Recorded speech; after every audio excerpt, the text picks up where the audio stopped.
most brutal Supermax prison, Colorado. Inside ADX Florence, America's most brutal Supermax prison, Colorado, the tomb. If you're brave enough to dive into the darkest corners of America's justice system, then smash that subscribe button and hit the bell, because what you're about to hear will leave you questioning everything you thought you knew about punishment, isolation, and the human mind. The call came through on a frozen January morning in 1995, deep in the barren high desert of Colorado, where the wind howls through rocky canyons and civilization feels like a distant memory. The federal government was about to open a tomb, not for the dead, but for the living. ADX Florence Supermax was designed with one brutal purpose: to bury America's most dangerous criminals alive, in concrete cells, where they would spend 23 hours a day in complete isolation, with no hope of escape, no chance of redemption, and for many, no possibility of ever seeing daylight again. But this story isn't about the prison itself. It's about what happened when one man arrived there, a man whose crime was so calculated, so vicious, that even hardened correctional officers whispered his name with a mixture of fear and disgust. His name was Thomas Silverstein, and he had already killed 3 men inside prison walls before ADX Florence even existed. The federal government built this place specifically because of inmates like him, men too violent, too unpredictable, too dangerous to be housed anywhere else. Silverstein arrived in shackles, surrounded by a convoy of armed guards. His reputation preceded him like a death sentence. In 1983, while incarcerated at Marion Federal Prison in Illinois, Silverstein had stabbed correctional officer Merle Klutz 67 times. The murder was swift, calculated, and ruthless. Klutz never had a chance. Just hours later, another officer, Robert Hoffman, was killed by a fellow Aryan Brotherhood member. The message was clear: no one was safe. Not the guards, not the system, not anyone. The creation of ADX Florence was the government's answer to that blood-soaked message. The prison was engineered like a machine of isolation. Each cell measured 7 feet by 12 feet, concrete walls, a concrete bed, a steel toilet. No windows, no bars, only solid steel doors with a small slot for food trays. The walls were designed to prevent any communication between inmates. Soundproof, lightproof, a sensory deprivation chamber disguised as justice. When Silverstein was locked inside his cell for the first time, the door slammed shut with a finality that echoed through the empty corridor. He would spend the rest of his life in that space. No human contact, no conversations, no touch. Former Warden Robert Hood would later describe ADX Florence as a place where people are sent to die, not by execution, but by erasure. But Silverstein wasn't the only monster buried in that desert facility. Over the years, ADX Florence became home to some of the most notorious criminals in modern history: terrorists, drug lords, serial killers, men whose names alone sent chills through the public. Ramzi Youssef, mastermind of the 1993 World Trade Center bombing. Ted Kaczynski, the Unabomber, whose mail bombs terrorized the nation for nearly 2 decades. Dzhokhar Tsarnaev, the Boston Marathon bomber. And eventually, Joaquin El Chapo Guzman, the Mexican drug kingpin who had escaped maximum security prisons twice before. But here's where the story takes a darker turn.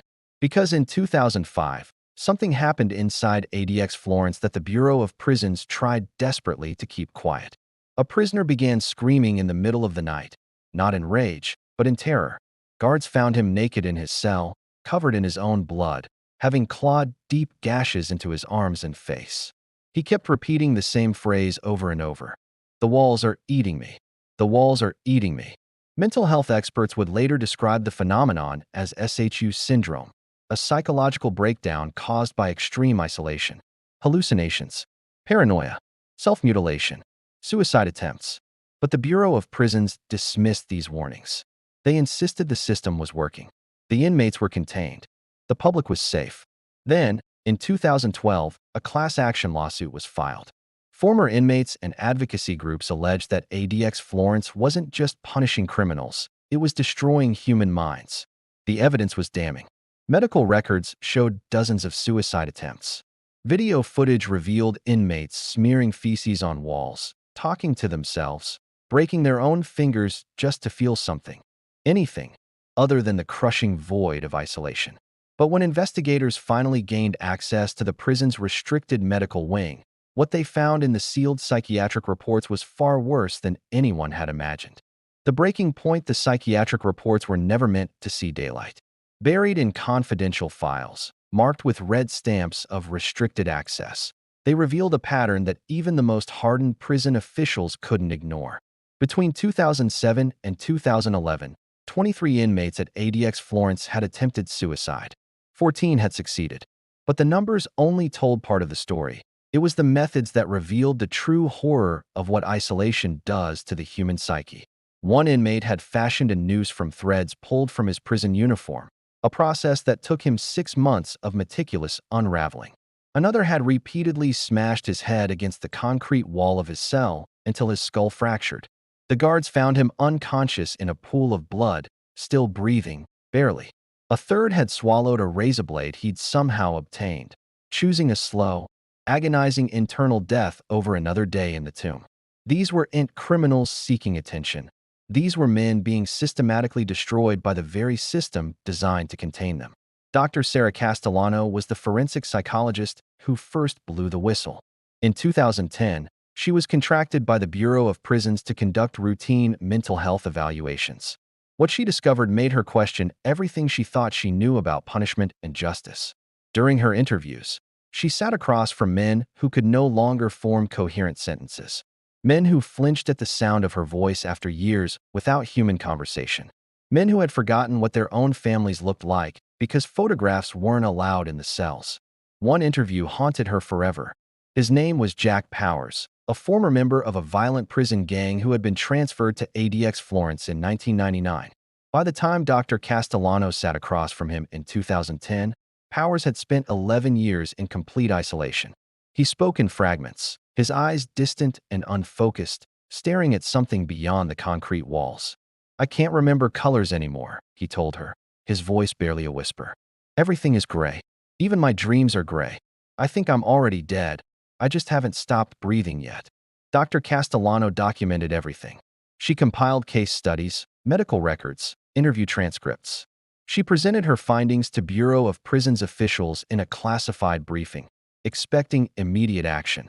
Instead, she was thanked for her work and escorted out of the facility. Her contract was terminated 2 weeks later. No explanation given. When she tried to publish her findings independently, she received a cease and desist letter from federal attorneys, citing national security concerns and confidentiality agreements. But Dr. Castellano wasn't the type to back down. She contacted civil rights organizations, legal advocacy groups, journalists willing to dig deeper. Slowly, the truth began to leak out. Former correctional officers came forward, speaking anonymously about what they'd witnessed. One guard described finding an inmate who had chewed through his own wrist, gnawing at the flesh and tendons in a desperate attempt to feel physical pain. Anything to break the monotony of nothingness. Another recalled the prisoner who spent hours each day talking to an imaginary friend he'd created, a complete personality with a name, a backstory, and conversations that lasted for hours. The most disturbing testimony came from a former warden who had worked at ADX Florence during its first decade of operation. He described the culture of silence that permeated the facility. Guards were instructed never to speak to inmates unless absolutely necessary. Eye contact was discouraged. Any form of human acknowledgement was seen as a weakness, a crack in the system. The inmates weren't just isolated from the outside world. They were isolated from humanity itself. In 2012, the lawsuit finally went public. Attorneys representing multiple ADX Florence inmates argued that prolonged solitary confinement violated the Eighth Amendment's prohibition against cruel and unusual punishment. The legal battle was intense, with the Department of Justice defending the prison's practices as necessary for national security and public safety. But as the trial progressed, more evidence emerged. Internal memos revealed that prison officials were aware of the psychological damage being caused and had chosen to continue the practices anyway. One memo, dated 2008, was particularly damning. It acknowledged that extended isolation resulted in severe and irreversible psychological harm, but concluded that the security benefits outweigh individual welfare concerns. In other words, the government knew they were breaking minds, and they didn't care. The courtroom testimony was harrowing. Former inmates described hallucinations so vivid they couldn't distinguish reality from delusion. One man testified that he had regular conversations with deceased family members who appeared in his cell. Another described hearing voices that commanded him to harm himself, voices that grew louder with each passing year until they became impossible to ignore. A third inmate broke down on the witness stand, sobbing uncontrollably, unable to complete his testimony. The jury was shown video footage from inside the facility, recordings that had been sealed for years. One clip showed an inmate standing motionless in his cell for 17 hours straight, staring at the concrete wall without moving, without blinking, as if he'd become part of the structure itself. Another showed a prisoner pacing the same three-step path back and forth for 12 hours, his movements mechanical and rhythmic, like a machine stuck in a loop. But the most chilling footage came from the prison's psychiatric unit. A camera had captured an inmate during a complete mental breakdown. He was screaming, not words, just raw, primal sounds of anguish. He clawed at the walls until his fingernails tore off, leaving bloody streaks on the concrete. Guards eventually sedated him, dragging his limp body back to his cell. The timestamp on the video showed it was his birthday. He had just turned 34. He would spend the next 20 years in that same cell. As the trial approached its conclusion, something unprecedented happened. A current ADX Florence inmate managed to smuggle out a handwritten letter, a feat that should have been impossible given the prison's security measures. The letter was addressed to the judge overseeing the case. It contained just 3 sentences, written in shaky, barely legible handwriting. "We are not animals. We are not ghosts. Please remember we are still human." The letter arrived at the courthouse on a Tuesday morning. By Wednesday afternoon, federal investigators were swarming ADX Florence, demanding answers about the security breach. But what they discovered during their inspection wasn't just about a smuggled letter. Hidden in the records of the prison's administrative wing, they found something that changed everything. A secret program that had been running for over a decade, authorized at the highest levels of the Bureau of Prisons. A program that made solitary confinement look merciful by comparison. And the most terrifying part? Some of the men subjected to this program were about to be released. The program had a name that sounded clinical, almost benign, Enhanced Monitoring Protocol. But the reality behind those 3 words was anything but ordinary.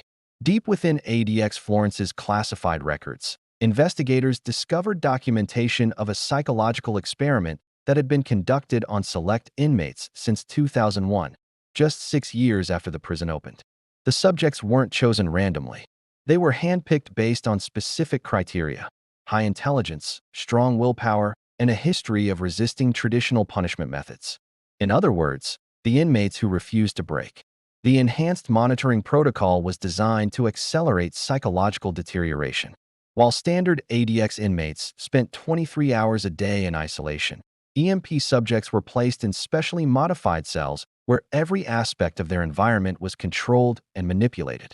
The temperature would fluctuate randomly, freezing cold 1 hour, stifling heat the next, preventing natural sleep patterns. Lights operated on irregular schedules, staying on for 72 hours straight, then switching to total darkness for days. White noise played at random intervals through hidden speakers, a low-frequency hum that disrupted concentration and induced persistent anxiety. But the cruelest element was something called temporal disorientation. Inmates were given no way to track time, no clocks, no regular meal schedules, no access to daylight. Food trays arrived at random intervals, sometimes 3 times in 6 hours, other times once every 48 hours. The goal was to completely destroy a prisoner's sense of reality, to make them lose their grip on the fundamental structure of existence itself. Dr. Castellano's leaked documents revealed that the program's architects believed this method would produce compliant, manageable subjects who posed no threat upon release. Upon release, those 2 words sent shockwaves through the investigation, because buried in the program records was a list of 23 names. Inmates who had been subjected to Enhanced Monitoring Protocol and were scheduled for release within the next 5 years. Some had already been released. Federal authorities immediately launched a classified manhunt to locate these individuals, but what they found was deeply disturbing. Of the 8 men who had been released between 2015 and 2019, 3 had committed suicide within 6 months of leaving prison. 2 had completely disappeared, vanishing without a trace. And 3 were living in society, attempting to rebuild their lives with minds that had been systematically shattered. One of those 3 was Marcus Webb. Released in 2017 after serving 18 years, 12 of them under enhanced monitoring protocol, Webb had been sentenced for armed robbery, a serious crime, but not one that justified the psychological destruction he'd endured. When federal investigators located him in a small town in Montana, they found a man who barely resembled the person who'd entered ADX Florence nearly 2 decades earlier. Webb lived alone in a one-room apartment, the walls covered in calendars and clocks, dozens of them, all synchronized to the exact second. He slept with the lights on. He kept detailed logs of every meal, every shower, every moment of his day, desperate to maintain a structure that had been stolen from him. During the interview, Webb described the lasting effects of the program. "I can't be in quiet rooms," he explained, his hands trembling as he spoke. "The silence feels like it's crushing me. I hear things that aren't there. I see shadows moving in my peripheral vision. I know they're not real, but my brain can't tell the difference anymore. They rewired something inside me, something that can't be fixed." When asked if he blamed the prison system, Webb's response was chilling. "They didn't just punish me for my crime. They erased who I was and replaced me with this broken thing. I served my sentence, paid my debt, but I'll never be free." The revelation of the enhanced monitoring protocol triggered a federal investigation that reached the highest levels of the Department of Justice. Congressional hearings were scheduled. Whistleblowers came forward with additional evidence. Former Bureau of Prisons officials testified under oath, revealing that the program had been approved as a counterterrorism measure following the September 11th attacks, designed to break the will of suspected terrorists and gang leaders. But the definition of who qualified for the program had expanded over the years, eventually including inmates whose only crime was being difficult to manage. The public outcry was immediate and intense. Human rights organizations called for the immediate closure of ADX Florence. Mental health professionals condemned the program as torture disguised as security protocol. But the government's response was measured and defensive. Officials argued that the inmates subjected to enhanced monitoring protocol were among the most dangerous criminals in America. Men who had killed correctional officers, orchestrated terrorist attacks, and led violent prison gangs. The program, they insisted, was necessary to protect public safety and maintain order within the federal prison system. Thomas Silverstein, the man whose violence had helped create ADX Florence, never lived to see the controversy unfold. He died in his cell in May 2019, having spent 36 years in continuous solitary confinement, longer than any other federal prisoner in American history. He was 67 years old. The cause of death was listed as heart complications, but those who knew his story understood the truth. Isolation had killed him slowly, year by year, heartbeat by heartbeat. His final words, according to a correctional officer who was present, were, "I just wanted to feel the sun one more time." The lawsuit against ADX Florence resulted in a settlement in 2016. The Bureau of Prisons agreed to reform its use of solitary confinement, implement better mental health screening, and create step-down programs for inmates preparing to re-enter society. The enhanced monitoring protocol was officially terminated, but the damage had already been done. Hundreds of men had passed through those concrete cells, their minds altered in ways that could never be fully undone. Some would carry the scars for the rest of their lives. Others would never make it out alive. Today, ADX Florence remains operational, still housing approximately 350 inmates in conditions that many consider inhumane. The debate continues. Is extreme isolation a necessary evil to contain society's most dangerous criminals, or is it a form of torture that violates our most fundamental principles of human dignity? The answer likely depends on which side of those concrete walls you're standing on. For the men inside, counting the hours in their 7 by 12-foot cells, the question is academic. They're living the answer every single day. But here's the final twist that few people know. In 2022, 3 years after the investigation concluded, a former ADX Florence psychologist came forward with a new claim. She alleged that the enhanced monitoring protocol had never actually been terminated. It had simply been renamed and restructured, operating under different documentation and hidden behind layers of classified security clearances. She provided no evidence, and her claims were never verified. The Bureau of Prisons denied everything. The story disappeared from the headlines within a week. And somewhere in the Colorado desert, behind walls designed to contain America's worst nightmares, the fluorescent lights continue to hum in their irregular patterns, and men count the passing hours in a place where time has no meaning, wondering if the world outside still remembers they exist. If this story left you questioning the dark realities of our justice system, hit that like button and subscribe, because the stories we uncover only get deeper from here. Drop a comment below and tell us where you're watching from. And don't forget to share this video with someone who needs to hear the truth. The next investigation drops soon, and trust me, you won't want to miss it.